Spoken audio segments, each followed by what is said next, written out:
Hernandez, let me just get it straight. How are you've been deported twice, correct? Yes, sir. And told not to come back. Yes, sir. Yet you come back. Well, yeah, one for my family, and I know I made a mistake.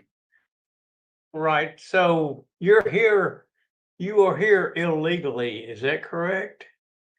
You heard right. Deported twice and now in prison for vehicular homicide. You can't make it up. Listen to how he describes taking the life of someone, and I'll unpack it with the details at the end. Mr. Hernandez, please state your name and DOC number for the record. Edward Morales Hernandez, 745-8884. 745-884, correct? Yes, sir. Okay. Mr. Hernandez, I'm gonna read some information into the record. If something is wrong, please stop me and we'll discuss it, okay? Yes, sir. Mr. Hernandez, you are a first felony offender. You have a parole date of 5/13/2023. You have a good time date of 5/17/25. And you have a full term date of 2/13/2042. You were sentenced to 25 years in jail for hit and run driving and vehicular homicide. Does that sound correct? Yes, sir. Okay, Mr. Hernandez, please tell me what happened? Why did you how did you get into this? What you did? And then tell me why should we consider letting you out today? Oh, first, I'm sorry. I know I did something wrong, and I was driving by influence of alcohol, and I was hit. I get panicked, and I just take off, and but I'm here, and I know I did something wrong, and first I take off because I was thinking about my family, but I wasn't thinking right on that time, and but now I'm here, and I learned my lesson, and now I look for my family. I got 3 kids waiting for me, and now I always try and do my best over here. I'm working out my, step by step, working on hallman, and then jar crew. Now working at the courthouse, and I would like you to give me the chance to go back to my family. Okay. All right. Your case has been assigned to Ms. Renatza. So Ms. Renatza, would you lead the questioning, please? Yes, thank you. So, Mr. Hernandez, good afternoon. Good afternoon, ma'am. You say you want to go to your family. Where's your family? East Baton Rouge. That's your sister? No, my ex-wife and my sister-in-law. Okay. That's where your children are? Yes, ma'am. So you were impaired the night this happened. You had a wreck. How much did you have to drink? I don't really remember right now, but I probably about maybe 8 beer or a little more than that. More than a beer or 8? And eight. So why'd you get in the car and drive? I don't know. I don't know why. Yeah. So I wonder, I Well- can't help but wonder, the reason you're here is because you lost control of your vehicle and you struck a person sitting on the bench, Mr. Joseph. Yes, ma'am. But I was trying to stop at the light. And when the light turned red on orange, I was trying to stop, but I lost control. And in that time, it was the road was kind of like wet. It just was raining a little bit. And I tried to stop.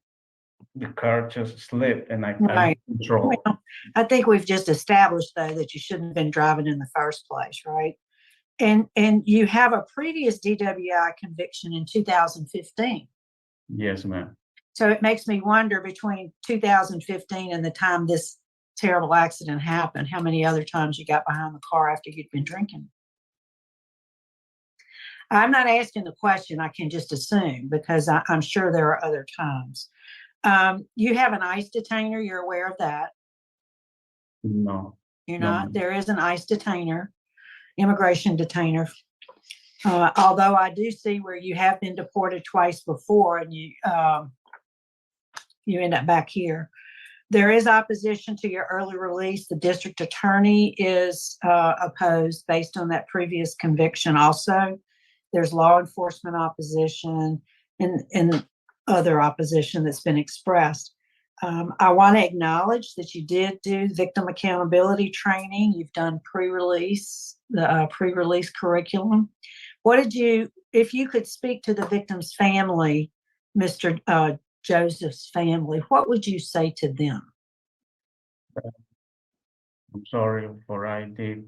And it could have been me on that day too. And I never expect this, and we never be ready or prepared for something like this, or we never think about the future, and we think about in the like the moment, and but we made a mistake, and I would like to forgive or forgiveness, and but it happens, and things happen for a reason too. So, but I would like to tell like I'm sorry. You know, Okay. I apologize for that. In your packet, you indicate you're going to live in Baton Rouge, but you're going to work in Winsboro. Working on Baton Rouge. The cell tower installation guy, isn't he in Winsboro? Oh yes, ma'am. Is that who your job plan is going to be with? For now, yeah, and then move to with my family. All right. I don't have any other questions. Mr. Hernandez, thanks for talking to me. Thank you. Okay, I have no questions. Mr. Prater, you have any questions? Yes, Mr. Hernandez, let me just get it straight. You've been deported twice, correct? Yes, sir. And told not to come back, Yes, sir. yet you come back.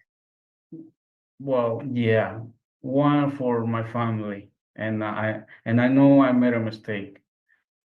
Right, so you are here illegally, is that correct? The beginning, I was yeah, and I crossed the border, yes, sir, and but I was fixing my paper, but something happened and they kind of like denied me, and then I started again, but it never happened. So you don't have what but I was legal before, yeah. you were legal before? Yeah, they are trying to renovate my work permission, but for some reason they denied it. So I just work with my Social Security. Okay, so you can't legally go to work for that man. Yeah, Okay. I understand that. So your work plan that you have is of no use if you can't do it legally, correct? Well, I was gonna do it with the Social Security and probably hiring a lawyer and get my paperwork straight. Okay, well, that's not of our concern here, except what is of concern here is after you've been in jail like you have to convince us that you're going to get out and be a law-abiding citizen and abide by the laws and all of that, and it doesn't appear that we're very far along that road. And you know, I just don't I have trouble believing you're asking for a early out when in fact I don't think we can trust that you'll follow the rules. Anyway, that's the only question I have about the Well, rest of I do every time my best, you know, being over here, I mean, learn my lesson, and I'm not gonna do all that the same like before. And like I say, God makes plans for every person, and not everybody understand when we here. Not everybody understand why they here, because since I've been here and I know maybe not everybody gonna understand this, but I've been in touch with God. Out there, I was going to the church, but I wasn't taken seriously. So I was playing with with God and serving like a both and the world and God.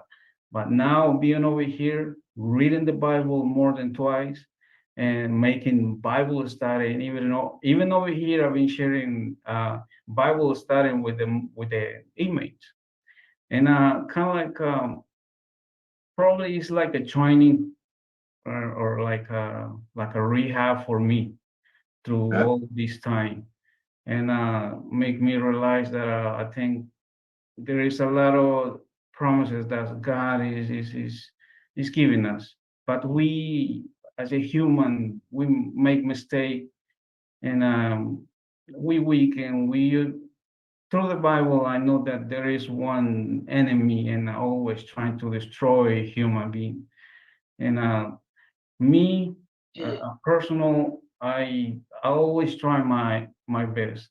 I've been talking to my kids, and something that I never did before, sharing a Bible study by phone. But I never did that before with my kid. Now I do it not just with my kids, with other people too. And but I would like you to give me that chance or opportunity to be with family. And I've been doing Bible study, but like male Bible study. Over here, they don't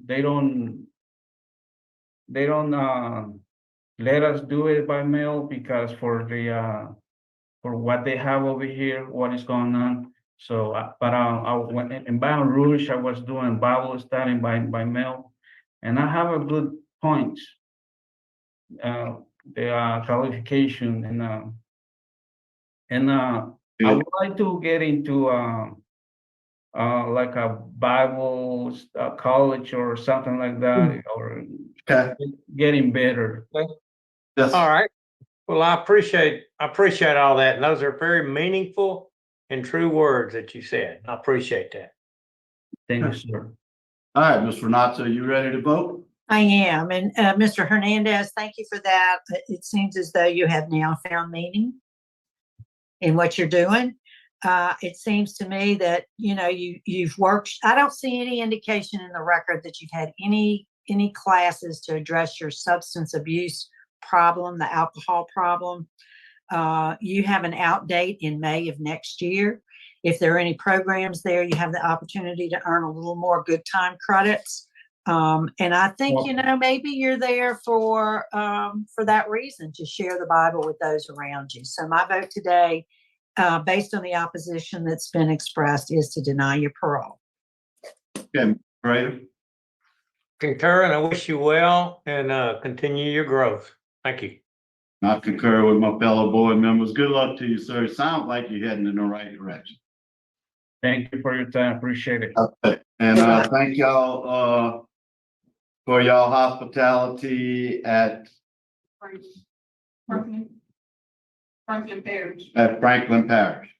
Yes, sir, y'all quite welcome. Yeah. We'll be finished for the day. all I have to say is I love you, Miss Renata. I love that you threw in that zinger. I was hoping that one of you would, and you did not let us down when she said, you are there for that reason, to share the Bible with those around you. Oh, she is good. Sometimes she is, I mean, come on. He has the audacity. He has the nerve. He has the complete, it's sick. You are going to take a man's life and you are going to be so sick as to say that things happen for a reason? It happens. Things happen for a reason. God has his reasons. Ugh. Well, you're there for a reason too, sir. You can go teach everyone the Bible. You can't, sometimes you think you've seen it all, but have you seen so much hubris in a parole hearing?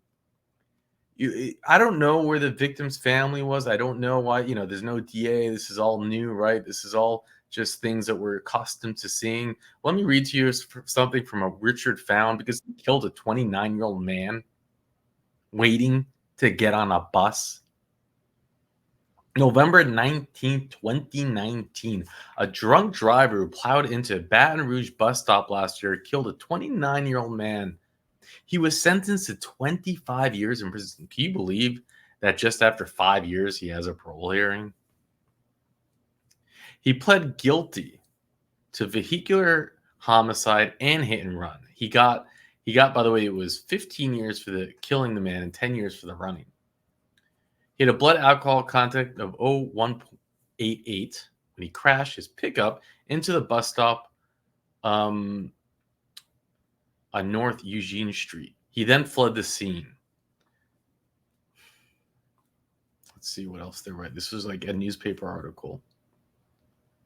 So the state district judge, he was pretty pissed because you don't see this often 25 years.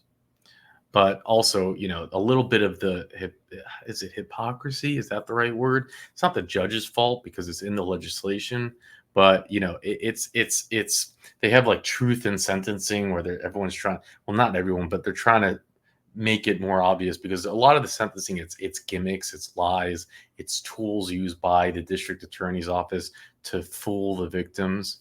And really to fool the public, I should say, because they say, oh, he killed a man. Well, don't worry, 25-year sentence. Yeah, but parole eligibility pretty much right away. And he has to pay the victim's family $6,500 in restitution. Can you even imagine what an insult that would be, $6,500? It says here in the article he'd been deported twice and was in the country illegally when the crash occurred.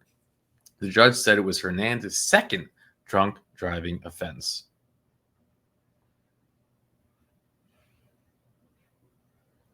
There are stuff that just pisses me off.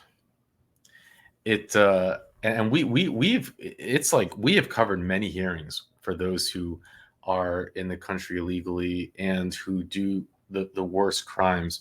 I think we have to give Louisiana some credit here. Like, we just covered an Iowa hearing of a man who snuck into a 12-year-old girl's bedroom and went into her bed at night. And I'll stop there. And in Iowa, after 2 years for that offense, they paroled him. And they said, we're going to parole you because you're going to ICE. You're leaving the country. You're not going to be Iowa's problem anymore. And we're paroling you on a condition that ICE picks you up. If they don't pick you up, you'll go back to prison. And, that's Iowa's thought process on it. Don't worry, we're sending you out of the country. You're not going to be a taxpayer problem. You're not going to be Iowa's problem. Louisiana has a different ideology. They're like, no. We're going to make sure that you are not going to hurt anybody. We're going to keep you in prison. We'll put it on the taxpayer expense. And I have a feeling that many taxpayers would agree with that thought process, especially in the reality that we live in, that if he were to get out, there is nothing stopping him from coming back in. And this is not a political statement. This is simply facts on the ground as I say this on September 26, 2024. And for Iowa and these other states that we covered to completely put their head in the sand and not look at the reality of that is nuts? I don't know. But we see case after case after case. If you want to see that case, I'll put a link to it in the description. And we see a lot of them. It's a problem. We're hearing about it. We're reading about it. But there was something about this hearing. I don't care what your status is in this country, that you're going to have the audacity to say something like that when you took a man's life. How dare you? And then you try to play the Jesus card, the Bible card. I am just so grateful that Miss Renatza said that, because I needed it. Hernandez, let me just get it straight. You've been deported twice, correct? Yes, sir. And told not to come back, Yes, sir. yet you come No. back. Well, yeah, one for my family, and I know I made a mistake. Right, so you are here illegally, is that correct? You know, maybe you're there for that reason, to share the Bible with those around you. So my vote today, based on the opposition that's been expressed, is to deny your parole.